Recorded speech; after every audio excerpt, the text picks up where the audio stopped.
नमस्कार दर्शकों, आप देख रहे हैं पब्लिक टाइम्स में कंचन आपके लिए लेकर आई हूं गोपालगंज की बड़ी खबरें। बने रहिए हमारे साथ क्योंकि सच यही है पब्लिक टाइम्स के साथ।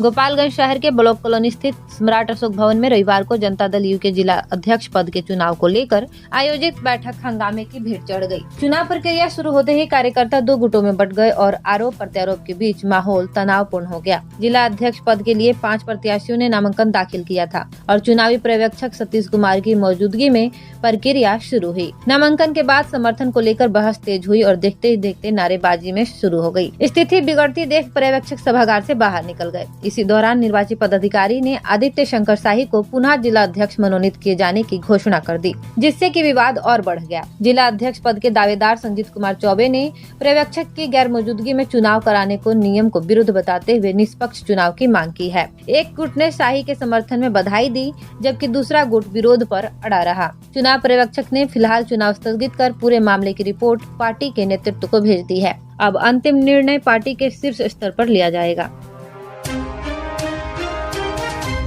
गोपालगंज के कुचायकोट थाना क्षेत्र के जलालपुर गांव में रविवार सुबह उस समय सनसनी फैल गई जब 5 दिनों से लापता युवक का शव एक कुएं से बरामद हुआ। सूचना मिलते ही मौके पर ग्रामीणों की भीड़ जुट गई। पुलिस ने स्थानीय लोगों की मदद से शव को कुएं से बाहर निकालकर पोस्टमार्टम के लिए सदर अस्पताल भेज दिया। मृतक की पहचान मठिया हरदो गाँव निवासी रामायण मांझी के पुत्र पवन मांझी के रूप में हुई, जो की 25 फरवरी की रात से लापता था। परिजनों ने 28 फरवरी को गुमशुदगी दर्ज कराई थी। परिवार का आरोप है कि युवक की हत्या कर शव कुएं में फेंका गया है। मृतक के भाई संजय मांझी ने पुलिस की लापरवाही का आरोप लगाया है। पुलिस का कहना है कि पोस्टमार्टम रिपोर्ट आने के बाद ही मौत के कारणों का खुलासा होगा। गांव में घटना के बाद मातम और आक्रोश का माहौल है।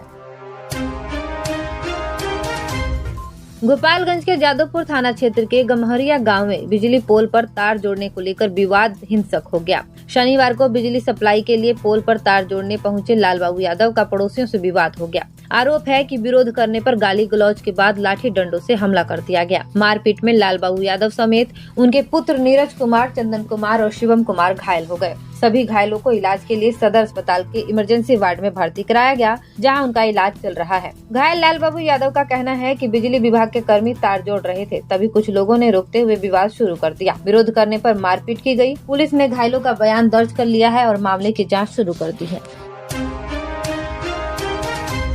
गोपालगंज के गोपालपुर थाना क्षेत्र के पुरखास टोला लक्ष्मीपुर गांव के समीप रविवार सुबह दर्दनाक सड़क हादसे में साइकिल सवार बुजुर्ग की मौत हो गई। मृतक की पहचान लक्ष्मीपुर गांव निवासी 70 वर्षीय अवधेश खरवार के रूप में हुई है। वह सुबह साइकिल से अपने घर राजापुर बाजार जा रहे थे, तभी तेज रफ्तार पिकअप ने जोरदार टक्कर मार दी, जिससे मौके पर ही उनकी मौत हो गई। हादसे के बाद घटनास्थल पर ग्रामीणों की भीड़ जुट गई और परिजनों को सूचना दी गई। सूचना मिलने पर पुलिस मौके पर पहुंची और शव को कब्जे में लेकर पोस्टमार्टम के लिए अस्पताल भेज दिया। पोस्टमार्टम के बाद शव परिजनों को सौंप दिया गया। बुजुर्ग की अचानक मौत से परिवार में मातम पसरा है और परिजनों का रो रो कर बुरा हाल है।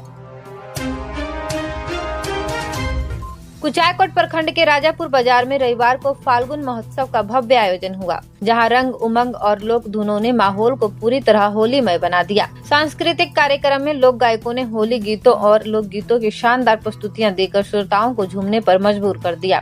कार्यक्रम की शुरुआत गायक विनय तिवारी ने ब्रिज में होली खेले रे रसिया से की, जबकि वीर कुंवर सिंह, तेगवा बहादुर समेत कई गीतों ने माहौल में उत्साह भर दिया। गायक पंकज त्रिपाठी ने होलिया में उड़े रे गुलाल और होली खेले रघुवीरा अवध में जैसे गीतों से दर्शकों को मंत्रमुग्ध कर दिया। कलाकार प्रिया सिंह सहित अन्य गायकों की प्रस्तुतियों पर श्रोता देर तक झूमते रहे। महोत्सव में बड़ी संख्या में लोग मौजूद रहे। आयोजन ने क्षेत्र में होली के उत्साह के साथ सांस्कृतिक परंपराओं और भाईचारे का संदेश दिया। कुचायकोट प्रखंड कार्यालय के सभागार में रविवार को बिहार ग्रामीण सेवा संघ के विभिन्न पदों के लिए मतदान शांतिपूर्ण ढंग से संपन्न हुआ। निर्धारित समय के भीतर जिले के कुल 9 सदस्यों ने अपने मताधिकार का प्रयोग किया। मतदान केंद्र पर सुरक्षा और पारदर्शिता के पर्याप्त इंतजाम किए गए थे, जिससे पूरी प्रक्रिया शांतिपूर्वक पूरी हुई। चुनाव की निष्पक्षता सुनिश्चित करने के लिए प्रखंड विकास पदाधिकारी सुनील कुमार मिश्रा को पीठासीन पदाधिकारी बनाया गया, जबकि DRDA निदेशक राकेश चौबे प्रेक्षक के रूप में मौजूद रहे। वीडियो ने बताया कि प्रदेश अध्यक्ष और महासचिव पद के लिए 3-3 प्रत्याशी मैदान में हैं। मतदान के बाद मतों की सूची प्रदेश कार्यालय भेज दी गई है। सभी जिलों से मतों की गणना के बाद विजयी उम्मीदवारों को घोषणा की जाएगी। चुनाव परिणाम को लेकर सदस्यों में उत्सुकता बनी हुई है। जिला विधिक सेवा प्राधिकार गोपालगंज के तत्वाधान में रविवार को पंचदेवीर प्रखंड के कुइसा खुर्द पंचायत में भवन विविध जागरूकता कार्यक्रम आयोजित किया गया। कार्यक्रम में पैनल अधिवक्ता संजय कुमार द्विवेदी और PLV शैलेश कुमार सैनी ने बच्चों के अधिकार, बाल विवाह, बाल श्रम, बाल तस्करी, शिक्षा का अधिकार और यौन उत्पीड़न जैसे विषयों पर ग्रामीणों को जानकारी दी। कार्यक्रम में 14 मार्च 2026 को व्यवहार न्यायालय परिसर में आयोजित होने वाली राष्ट्रीय लोक अदालत के बारे में भी जागरूक किया गया और सुलहनीय मामलों से निपटारे की जानकारी दी गई। वक्ताओं ने बाल विवाह को कानून अपराध बताते हुए इसे रोकने के लिए समाज की जिम्मेदारी पर जोर दिया और 1098 व 151000 हेल्पलाइन नंबर पर सूचना देने की अपील की। इस दौरान ग्रामीणों के बीच विधिक जानकारी से संबंधित हैंड बिल भी वितरित किए गए। कार्यक्रम में जनप्रतिनिधि और बड़ी संख्या में ग्रामीण मौजूद रहे। आज के बुलेटिन में बस इतना ही। जुड़े रहिए पब्लिक टाइम्स के साथ। नमस्कार।